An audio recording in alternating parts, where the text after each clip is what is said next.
మరి ఆఖరి రోజున అసలు ఎలా చనిపోయారండి? అసలు అప్పుడు ఏం జరిగింది? అంతకుముందు ఫోటో కూడా ఉంది మీ దగ్గర. ఒక రోజు ముందు ఫోటో కూడా చూశాను నేను. మళ్ళా డాక్టర్ ఆయన టెస్ట్ చేస్తున్నాడు, నన్ను పిలిచిండు. నేను పోయినా, పోగానే వీళ్ళు ఇట్లా కూర్చుని వీళ్ళిద్దరు ఇట్లా ఆపన్నాడు. ఏం సార్ అంటే, లచ్చన్న చైతన్ రథం సిద్ధం చెయ్యి, చైతన్ రథం సిద్ధం చెయ్యి. నిన్న చైతన్ రథం సిద్ధం ఉన్నది సార్, కాలి బ్యాటరీలు తీసుకొచ్చి చెయ్యాలి. బ్యాటరీ ప్రాబ్లం ఉంది, బ్యాటరీ ప్రాబ్లం ఉన్నాయి, బ్యాటరీలు వేస్తే చైతన్ రథం ఫిక్స్ అనగానే ఆయన సరే మీరు పోల్రీ అనేసిండు, లేకపోతే వెళ్ళి రా అంటాడు ఆయన. మీరు పోల్రీ లచ్చన్న ఇంటికి అనగానే పోల్రీ ఎప్పుడు అన్న మాట అన్నారు, ఎప్పుడు అన్ననే మాట, వెళ్ళిరా లచ్చన్న అంటాడు. బయటకు వచ్చిన అప్పుడు 4 అవుతుంది సార్ సాయంకాలం. కృష్ణారావు ఉన్నాడు, సార్ ఎప్పుడు లేదు వెళ్ళిరా అంటాడు, నువ్వు పో లచ్చన్న అన్నాడు. ఒకవయ్య నువ్వు ముసలైనా ఆయన ముసలైనా ఏదో అన్నాడు, ఏదో మాటలు అనేసిండు వచ్చి ఉంటుంది. ఈ మాట అన్నాడు సార్, ఆయన నోటికి వెళ్ళి రా సార్, నువ్వు వెళ్ళిరా లచ్చన్న అంటాడు, నాకు బాధ అనిపిస్తుంది సార్ అన్నాడు. అని 6 గంటల దాకా ఉన్నా సార్ నేను.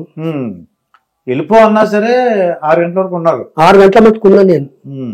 ఉండి భగవాన్ దాస్ అని గన్మెన్ ఉన్నాడు, వాడిని పిలిచిన, అరే భగవాన్ దాస్ నేను పోతున్నా, ఏమన్నా ఉంటే నాకు ఫోన్ చేయి. అప్పుడు లైన్ ఫోన్ ఉండే సార్, ఆయన పెట్టించిన ఫోన్, నాకు ఫోన్ చేసి చెప్పురా అన్నాడు. సరిగ్గా 4:15 ఫోన్ చేశాను సార్, తెల్లవారుజాము 4. నేను ఫోన్ ఎత్తిన, భగవాన్ దాస్ అంటే లచ్చన్న నువ్వు తొందరగా వచ్చేయన్నాడు. అంతే, ఫోన్ పెట్టేసిన, అంగి వేసుకున్నా, వెళ్ళిపోయినా. 20 నిమిషాల్లో వెళ్ళిపోయినా సార్ నేను రోడ్ నెంబర్ 13. అప్పుడు ఎక్కడ ఉండేవారు మీరు? ఇదే ఇంట్లో. ఎక్కడి నుంచి అలా వెళ్ళేవారు అక్కడికి? Road number 13. అది ఎలా? స్కూటర్ మీద వెళ్ళేవారు? స్కూటర్ మీద, నాకు చెట్టకు ఉన్నది. ఓకే, చేతకు ఉంది. వెళ్ళగానే మీదికి వెళ్ళిపోయినా, మీదికి వెళ్ళిపోగానే అలాగా పడిపోయి ఉన్నారు. ఆయన పండుకుంటప్పుడు పట్టు వస్త్రం తీసేస్తాడు, తెల్ల ధోతి చుట్టుకుంటాడు, కండువా ఇక్కడ తెల్ల టువాల్ వేసుకుంటాడు. ఆయన పట్టు వస్త్రం మీదే ఉన్నాడు, ఆయన డ్రెస్ ఇప్పలేదు. మనిషి బ్లాక్ అయిపోయింది. ఆ బ్లాక్ చూసుకున్నా నాకు ఏడుపు వచ్చే, కిందికి వస్తున్నా, అప్పుడే చంద్రబాబు భవనమ్మ ఇద్దరు వస్తున్నారు.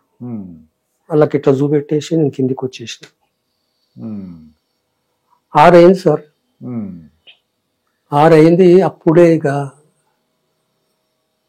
నైరు మనుషులు వచ్చేస్తున్నారు, మొత్తం తోడం అన్ని ఇరగొడుతున్నారు, పోతున్నారు. అమ్మ ఈడు వస్తున్నాడు అంటే ఇక భవనమ్మ దీని మనుషులు, లక్ష్మీపార్వతి మనుషులు, వీళ్ళు నా మీద కూడా అటాక్ చేస్తారు అని నేను స్కూటర్ తీసుకొని ఇంకకెళ్ళి వెళ్ళిపోయినా.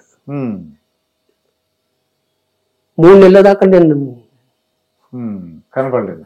3 నెలల దాకా నా మనసు అసలు అంటే మనసులో మనసు లేదు సార్, లేదు, మనిషిగా తయారవ్వలేదు, మనిషి లెక్కనే లేదు.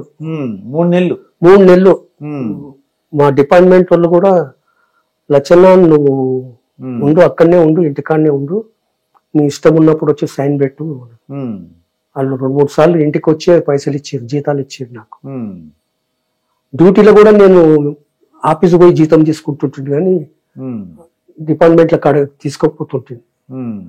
డ్యూటీ చేసిన వాళ్ళు అందరు కాడ ఆడ ఇస్తారు, సీఎం బంగ్లాల్లో ఇస్తారు, కానీ నేను మాత్రం డిపార్ట్మెంట్ పోయి డిపార్ట్మెంట్కి వెళ్ళి తీసుకుంటుంది. ఇక అది అయిపోయింది సార్, అంతే. అది లాస్ట్. ఆయన మనిషి లేడు సార్. అంటే మీకేం చెప్పారు? హార్ట్ అటాక్ అని చెప్పి ఉంటారు. హార్ట్ అటాక్ ఏమో సార్, అంతే హార్ట్ అటాక్ అని అంటున్నారు. ఎందుకంటే జాతక రోజు మాట్లాడారు, 4 తిప్పారు, ఇంకా అసలు మీరు ఒక మనిషి కావడానికి 3 నెలలు పట్టింది. 3 నెలలు పట్టింది సార్ నాకు. ఎవరితో కలవలే, ఎవరితో మాట్లాడలేదు సార్ నేను. డిపార్ట్మెంట్ లో కూడా మా సదానంద్ సార్ అని ఉండే. 3 నెలల తర్వాత లచ్చన్న నువ్వు నేను కారు నడిపించింది అదే ఉన్నది. ఇదే కారు నువ్వు నడిపి నీకు ఇష్టం ఉన్నట్టు డ్యూటీ చేసుకో, నువ్వు లైన్ గా కొద్దిగా కుదుట పడుతావు అంటే నీకు సార్ వాడిన బండి అదే నడిపించుకుంటూ ఆఖరికి వసూలు చిన్నమ్మ ఆమె డ్యూటీలా ఇన్వాల్వ్ అయిపోయినా. అట్లనే ఇక చిన్నమ్మ అంటే పురంధేశ్వరి ఇక చిన్నమ్మ బండి నడిపిస్తుంటుంది సార్. అంత గందరగోళం అయిపోయింది సార్.